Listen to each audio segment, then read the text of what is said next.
Hello bachcho, let's see this question.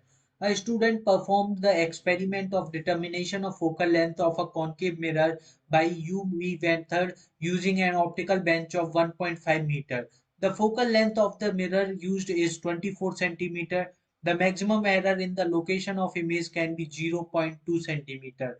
The set of u, v value recorded by the student in centimeter are 42, 56, 48, 48, 60, 40, 66, 33, 78, 39. The data set cannot come from experiment and are incorrectly recorded is.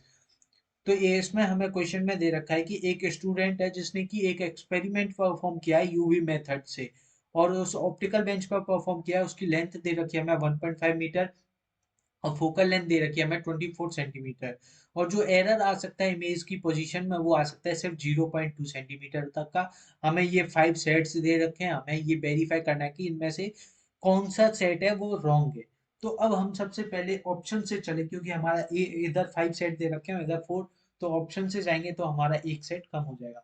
तो सबसे पहले हम option से चले तो हमें क्या दे रखा है, पहले क्वेश्चन में देखें हमें दे रखा है एफ इक्वल्स टू कौन हमें जो मिरर दे रखा है कॉनकेव मिरर देखा है तो एफ के लिए जो कॉनकेव मिरर के लिए हो जाएगा वो नेगेटिव हो जाएगा एफ इक्वल्स टू 24 सेंटीमीटर।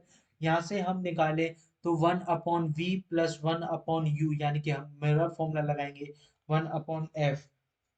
तो बस हमें क्या करना है, हमें बार बार यही प्रूव करना है कि हमारा जो v और u आए हैं वो इस फॉर्मूले को सेटिस्फाई कर रहे हैं। तो अब हम सबसे पहले 40 टू 56 पार्ट के लिए देखें, 40 टू 56 पार्ट के लिए देखें, 40 टू 56 पार्ट वाले के लिए देखें तो हम इसमें ले लेते हैं, हमें v निकालते हैं। तो हमारा जो 1/v हो जाएगा वो हो जाएगा 1/f माइनस 1/u। तो अब हम 1/v रखें तो 1/v इक्वल्स टू f की वैल्यू -24 और u की वैल्यू जो हो जाएगी वो हो जाएगी 1/-42। तो ये प्लस हो जाएगा। तो हमारे पास यहाँ से इसको सॉल्व करने के बाद जो v आएगा वो -56 आ जाएगा। इसका मतलब कि ये जो डेटा है वो सेटिस्फाई कर रहा है, ये डेटा है वो सेटिस्फाई कर रहा है। अब हम सेकंड की बात करें तो सेकंड में हमसे पूछा है 48 48। सेकंड में हमें दे रखा है 48 48। तो ये डेटा तो हमें वेरीफाई करने की जरूरत ही नहीं पड़ेगी क्योंकि हम जानते हैं कि इमेज उसके ही मतलब इमेज जो कोइंसिडेंट करती हैं वो करती हैं टू 2f पर या फिर रेडियस पर r इक्वल्स टू 2f पर। तो हमें जो f दे रखा है वो दे रखा है 24। तो यहाँ से हमारा r आ जाएगा वो आ जाएगा 48।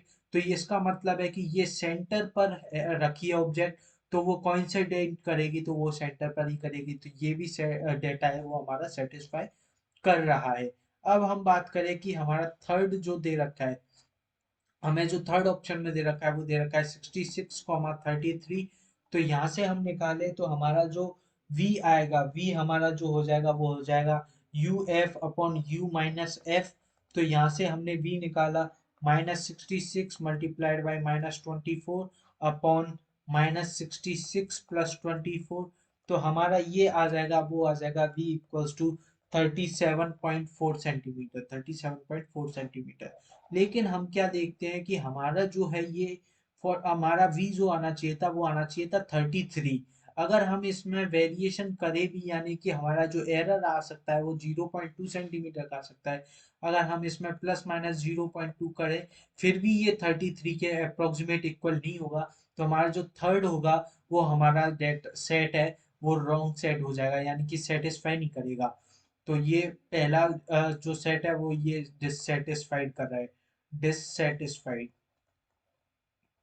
ये सेट हमारा डिससेटिस्फाइड कर रहा है। अब हम फोर्थ ऑप्शन में देखें तो हमें फोर्थ ऑप्शन में दे रखा है 78,39, 78,39। तो इसमें हम अगेन v की वैल्यू को वेरीफाई कर रहे हैं U F upon you minus F यानी कि हमारे पास 39 आना चाहिए। तो यहाँ से हम देखें 78 मल्टीप्लाइड बाई -24 अपॉन -78 प्लस 24। इसको सॉल्व करेंगे हमारे पास v आ जाएगा वो आ जाएगा -34.66। लेकिन हमारा आना चाहिए था 39। इसमें हम प्लस माइनस 0.2 का वेरिएशन कराएं फिर भी हम इस आंसर के अप्रोक्सीमेट नहीं पहुंचेंगे। तो ये भी हमारा जो है वो डिससेटिस्फाइड करेगा, ये भी हमारा है डिससेटिस्फाइड करेगा, डेटा को डिससेटिस्फाइड करेगा हमारी यूवी वैल्यूज को। तो हमारे पास जो ऑप्शन हो जाएंगे, करेक्ट ऑप्शन हो जाएंगे, वो हो जाएंगे, जो इनकरेक्ट डेटा हमने रिकॉर्ड किए हैं वो था ऑप्शन थर्ड और था ऑप्शन फोर्थ। ये दोनों डेटा रॉन्ग रिकॉर्डेड थे। Hope you understood it well. Best of